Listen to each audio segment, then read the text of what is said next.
Good afternoon. It is Thursday, February the 16th. It was a beautiful 50-plus degree weather.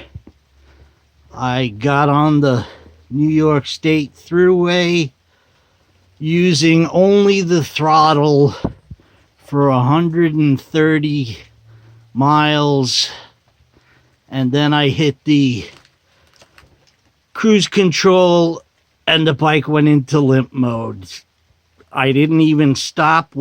As I slowed down, with one hand I shut the bike off, turned the bike back on, restarted it, dropped it up to fifth gear, and resumed my trip using only the throttle.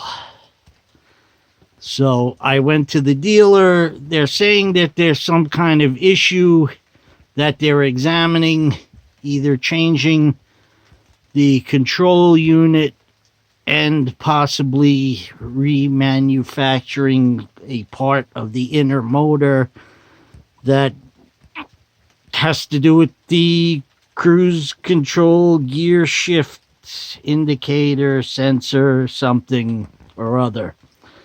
But, it's disappointing. I'm not pissed because I can still ride the bike. Overall, today I did 226 miles, and I made it home just before the rain. Have a good night.